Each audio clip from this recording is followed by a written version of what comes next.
उद्धवजी ठाकरे राम मंदिरासंदर्भात रामरक्षा आंदोलन करणार आहेत.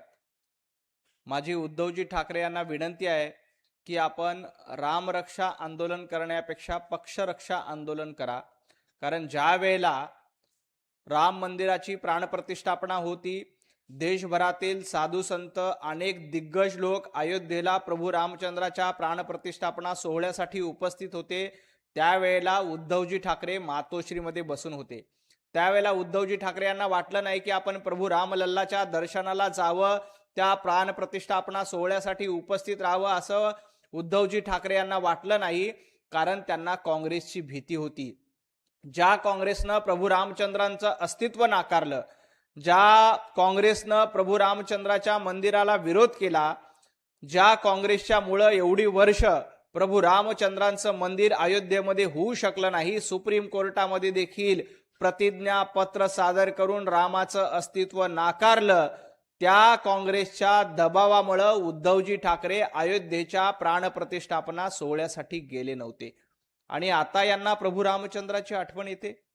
प्रभू रामचंद्र मंदिराच्या आंदोलनाच्या वेळेला जेव्हा भारतीय जनता पार्टी आणि तमाम हिंदू मंदिर वही बनाएंगे अशा घोषणा देत होते, त्यावेळेला हेच उद्धवजी ठाकरे त्याची खिल्ली उडवत होते. मंदिर वही बनाएंगे, तारीख नहीं बताएंगे. उद्धवजी ठाकरे, ही तुमची प्रभू रामचंद्रांची भक्ती आहे? ही तुमची रामरक्षा आहे? काँग्रेसच्या दावणीला आपला संपूर्ण पक्ष तुम्ही बांधून टाकला आणि प्रभू रामचंद्रांचे विचार देखील सोडून दिले. जे उद्धवजी ठाकरे हिंदू हृदय सम्राट वंदनीय शिवसेना पक्षप्रमुख बाळासाहेब ठाकरे यांच्या विचाराचे झाले नाहीत, ते प्रभू रामचंद्रांचे काय होणार? प्रभू रामचंद्रांच्या मंदिराबद्दल तुम्हाला बोलण्याचा कवडीचाही अधिकार नाही.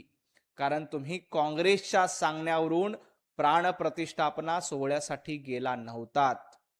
एवढंच नाही तर जमलेल्या माझ्या तमाम हिंदू बांधवांनो आणि भगिनींनो, हे म्हणायला देखील उद्धवजी ठाकरे तुम्हाला लाज वाटत होती. शिवाजी पार्कवरच्या सभेला तुम्ही जमलेल्या माझ्या तमाम हिंदू बांधवांनो आणि भगिनींनो हे देखील म्हटलं नव्हतात. हे या देशातला हिंदू, महाराष्ट्रातला मराठी माणूस विसरलेला नाही. आज जे तुम्ही आंदोलन करतायत ते आंदोलन नाही तर नौटंकी आहे. स्वतःचा पक्ष वाचवा, स्वतःचं कुटुंब वाचवा, एवढंच या आंदोलनाचा हेतू आहे, एवढाच या आंदोलनाचा उद्देश आहे. याच्या पलीकडे या आंदोलनाचं आणि तुमचं काहीही देणं घेणं नाही. आणि राहिला प्रश्न प्रभू रामचंद्रांच्या मंदिरामध्ये ज्यांनी अपहार केला, त्यातल्या एकाही माणसाला सोडलं जाणार नाही. त्या प्रत्येकाकडनं पै न पै वसूल केलं जाईल. या आरोपींना कठोरातली कठोर शिक्षा झाली पाहिजे, यासाठी देखील प्रयत्न केले जात आहेत. एवढंच काय तर त्या आरोपीला वकील देखील मिळू नये, यासाठी देखील सर्वजण प्रयत्न करतायत. त्यामुळं ज्यांनी प्रभू रामचंद्रांच्या दानपेटीमध्ये अपहार केला, त्यातल्या कुणालाही सोडलं जाणार नाही. कारण प्रभू रामचंद्रांच्या श्रद्धेशी ज्यांनी खेळण्याचा प्रयत्न केलाय, त्यांच्या विरोधात भारतीय जनता पार्टी असेल, तमाम हिंदू असतील, हे एकत्रपणे काम करतायत. तुम्ही मात्र हिंदूंमध्ये फूट पाडण्यासाठी षड्यंत्र रचण्याचा प्रयत्न करतायत. परंतु उद्धवजी ठाकरे, हे लक्षात घ्या, तुम्ही ज्या राहुल गांधींच्या शेजारी जाऊन बसलात, ज्या काँग्रेसच्या मांडीवर जाऊन बसलात, त्यांना प्रभू रामचंद्रांशी काहीही देणं घेणं नाही. प्रभू रामचंद्रांचं अस्तित्व ज्यांनी अमान्य केलं होतं, राम सेतूचं अस्तित्व ज्यांनी अमान्य केलं होतं, त्यांच्या दबावापोटी, त्यांना घाबरून तुम्ही राम मंदिर आंदोलनाची खिल्ली उडवली. आणि आता तुम्हाला जनाधार गमावल्यानंतर तुम्हाला प्रभू रामचंद्रांचं आठवण येते, त्या मंदिराची आठवण येते. खरं तर तुम्ही राम मंदिर आणि याबद्दल बोलण्यापेक्षा बाबरनामा यावर बोललं पाहिजे. कारण बाबराचं समर्थन तुमच्या लोकांकडनं केलं जातं, औरंगजेबाचं समर्थन तुमच्या लोकांकडनं केलं जातं, अफजल खानाचं समर्थन तुमच्या लोकांकडनं केलं जातं. त्यामुळे रामरक्षा करण्यापेक्षा तुम्ही बाबरनामा किंवा अकबरनामाकडे बघा, कारण तो तुम्हाला जास्त पवित्र झालाय. दाढ्या कुरवाळायच्या, खरं तर उद्धवजींना आणखी एक माझं आव्हान आहे, कारण तुम्ही रामरक्षा आंदोलन करतायत, परंतु तुम्हाला रामरक्षा येते का हे देखील संशोधनाचा विषय आहे.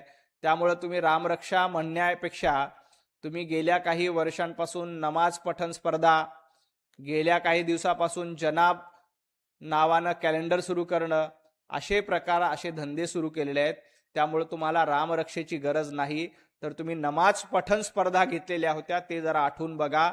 याकूब मेमनच्या कबरीचं सुशोभीकरण करणाऱ्यांनी प्रभू रामचंद्रांची रामरक्षा म्हणू नये. आणि आणखी एक मुद्दा यामध्ये महत्वाचा आहे, तो म्हणजे ज्या वेळेला मुंबईमध्ये हनुमान चालिसा पठण केलं जात होतं, त्यावेळेला हेच उद्धवजी ठाकरे होते. त्यांनी हनुमान चालिसा म्हणणाऱ्यांविरोधात गुन्हे दाखल केले. नवनीत राणा यांना 8 दिवस तुरुंगामध्ये डांबलं. का डांबलं? तर तुम्हाला या मुंबईमध्ये हनुमान चालिसा म्हणता येणार नाही. हनुमान चालिसा म्हणलेमुळं, हनुमान चालिसा म्हणणार यामुळं तुम्ही लोकांवर गुन्हे दाखल केले. हे देखील राम भक्त आणि हनुमानांचे भक्त विसरलेले नाहीत. त्यामुळं अशा पद्धतीची नौटंकी करण्यापेक्षा तुमचं जे काही वास्तव आहे ते जनतेला लक्षात आलंय. तुमचा हिंदुत्ववादाचा बोगस बुरखा हा फाटलेला आहे. तुम्ही प्रभू रामचंद्रांच्या भक्ताचे विरोधक आहात. तुम्ही हनुमान चालिसा म्हणणाऱ्यांबद्दल कारवाई केली होती. हे देखील मुंबईकर आणि महाराष्ट्रातली मराठी माणूस विसरलेला नाही. हे उद्धवजी ठाकरे यांनी लक्षात घ्यावं. मुंबई महापालिकेचा कारभार चोर चिठ्ठ्यांच्या हाती गेलाय. खात्या पित्यांनी चिमुकल्या आणि वृद्धाचा बळी घेतला, अशी टीका जनाब संजय राऊत, मुंबई महापालिकेचा कारभार काय आहे ते मुंबईकरांना माहित आहे. 25 वर्ष संजय राऊत, उद्धवजी ठाकरे, आदित्य ठाकरे तुम्ही मुंबईला लुटलं. मुंबईमध्ये नीटपणे सर्वसामान्य नागरिकांना चांगल्या सुविधा दिल्या नाहीत. भारतीय जनता पार्टीचं सरकार आल्यानंतर मुंबईमध्ये कोस्टल रोड झाला, मुंबईमध्ये मेट्रो सुरू आहे. एवढंच काय, तर मुंबईतल्या मराठी माणसांना हक्काचं घर त्याच ठिकाणी देण्याचं काम देवेंद्रजी फडणवीसांनी केलं. बीडीडी चाळीमध्ये त्याच ठिकाणी मराठी माणसाला घरं संजय राऊतांनी दिली नाहीत, उद्धवजी ठाकरे तुम्ही दिली नाहीत, ती देवेंद्रजी फडणवीस यांनी दिली. तुम्ही मात्र मराठी माणसाला देशोधडीला लावलात. पत्राचाळीचा घोटाळा करून मराठी माणसाला लुटणारे तुम्हाला मुंबईबद्दल बोलण्याचा अधिकार नाही. आणि जनाब संजय राऊतांना एवढंच सांगायचं आहे, मुंबईमध्ये 2 दुर्घटना घडल्या. या दोन्ही दुर्घटनांनंतर 4 अधिकारी निलंबित केलेत. कंत्राटदारावर गुन्हा दाखल केलाय. उद्धवजी ठाकरे यांच्या 25 वर्षाच्या काळात एका तरी कंत्राटदारावर गुन्हा दाखल झाला होता का? याचं उत्तर संजय राऊतांनी द्यावं. मुंबई कायम तुंबायची, मुंबईमध्ये माणसं मरायची, परंतु कुणालाही जबाबदार दोषी धरलं जायचं नाही. भारतीय जनता पार्टी महायुतीचं सरकार आल्यानंतर आम्ही अधिकाऱ्यांना निलंबित केलंय, दोषी कंत्राटदारावर गुन्हा दाखल केलाय. आणि संजय राऊत तुम्हाला सांगतो, आम्ही कुणालाही सोडणार नाही. आणि यापुढे अशा घटना घडू नये यासाठी स्वतः मुंबईच्या महापौर रस्त्यावर फिरतायत. तुमच्यासारखं मातोश्रीमध्ये बसून, सामना कार्यालयामध्ये बसून अग्रलेख लिहून आम्ही थांबत नाहीत. तर प्रत्यक्ष जनतेची सेवा करतो, रस्त्यावर उतरतो, लोकांचा सामना करतो, लोकांना मदत करतो. आणि दुर्घटना घडली तर दोषींना शिक्षा करेपर्यंत स्वस्थ बसत नाही. तुमच्यासारखं फक्त अग्रलेख खरडायचं एवढंच काम आम्हाला नाही. एवढं जनाब संजय राऊतांनी लक्षात ठेवावं.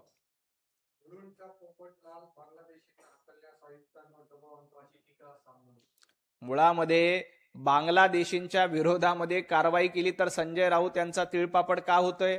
संजय राऊत, बांगलादेशी रोहिंगे तुमचे नातेवाईक आहेत का? तुमचा आणि बांगलादेशी रोहिंग्याचा नेमका संबंध काय? ज्या पद्धतीनं बांगलादेशी घुसखोरांवर मुंबईमध्ये कारवाई झाली की लगेच संजय राऊत यांच्या पोटामध्ये दुखायला लागलं, आग पाखड करायला लागले, टीका करायला लागलेत. मुळामध्ये हे बांगलादेशी रोहिंगे तुमचे कोण आहेत याचं उत्तर संजय राऊतांनी आधी द्यावं आणि मग इतरांना शहाणपण शिकवावं.